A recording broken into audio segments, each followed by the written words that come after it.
Teaching for the Future, Episode 6.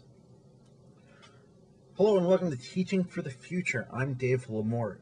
After talking with Bree Pettis, video blogger extraordinaire, I was inspired to make my own video blog, but unfortunately I don't own a video camera. So I threw something together with using a little bit of PowerPoint, a little bit of GarageBand, and a whole lot of iMovie. Basically, this is like my bold experiment. It's not pretty, but it works, and it's actually something you could do yourself. Why don't I just get started? Teaching for the Future, how we can use technology and media literacy to affect learning in children. Well, students are already using much of the technologies I'm talking about. Social networking, they're listening to podcasts, downloading MP3s, and they're sharing this content with their friends. And of course, blogging. Can't forget about blogging. Basically, these kids are laughing at us because we have no idea what any of this is. What makes these technologies so important is that these kids are already using them. These are skills they already have. These are ways to reach them that we haven't tried before because these technologies are just so new. What I'm proposing is that we get involved. I'm going to talk a little bit about podcasting in particular today. It's very close to my heart. What's a podcast, you say? Well, basically, a podcast is syndicated audio or video content that is distributed over the World Wide Web. Basically, a podcast is a snippet of video or audio that is delivered to your listeners. Now, the word podcast actually comes from two important words, broadcast and iPod. Broadcast plus iPod equals podcast. You're broadcasting these audio snippets and these video snippets out so that people can aggregate them or gather them through iTunes or any other kind of feed reader and put them on their iPods or MP3 players. And you can see at the bottom, Teaching for the Future with Dave Lamort. This is the podcast you're actually listening to. But why use a podcast? Podcasts are awesome. They're super awesome. There's a podcast about everything. There's probably a podcast about underwater basket weaving. There are very few restrictions on the kind of podcast you can make. Because of the nature of the technology, you can deliver any kind of information, whether it be audio or video.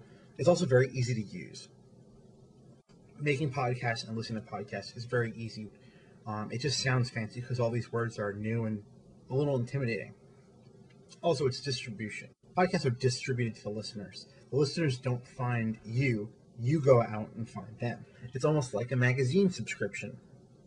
Now, a magazine makes content. They actually make a magazine that has a lot of information in it. But part of the service they provide is that they deliver it to you if you sign up for a subscription where they syndicate this information. So part of the service is not just that you get to read this wonderful magazine.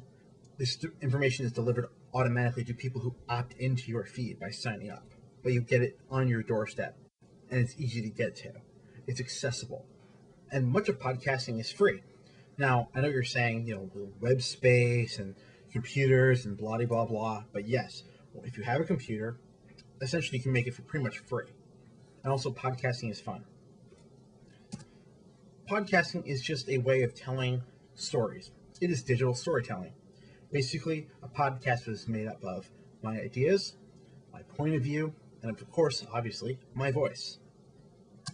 But what do you need? First things first, you need an idea. You need a driving theme to your podcast, something to talk about, something to not talk about, but pretty much a jumping off point. Of course, you need a computer. Most of these technologies you need to access through the internet. And obviously you need a computer to do editing and set up your feeds and find other podcasts and promote your podcast. You need internet connection as well. Now, you don't need like a dedicated connection, but you need to be able to access your feed and upload new audio files. You also need a microphone or / video camera, depending on whatever you're doing, an audio cast or a video cast.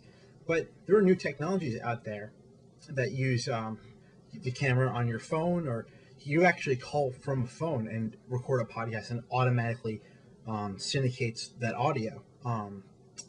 One particular one I'm actually signed up for is called Gcast. Now, I actually make all these. I upload them and I edit them through my computer, but you can actually use Gcast for pretty much free. And recording software. Well, obviously if you use something like Gcast, there's no recording software at all. It just literally records your phone call and sends it out to your listeners. So, how do you get involved? Well, if you take all the tools I just talked to about, you can record an audio show and start podcasting in less than an hour. This podcast was created with a non-commercial attribution license. So if you use any of this information, just let me know if you used it. I'm kind of interested in see how you applied it and see what else you might have added to it. Thanks again for joining me, and definitely leave some comments on the board about this podcast. I'm trying to make it short because video files are a little bigger than audio files, and I don't want the download time to be too long. Thanks again, and you can email me at teachingforthefuture@gmail.com, or you can find me at teachingforthefuture.com. Thanks a lot.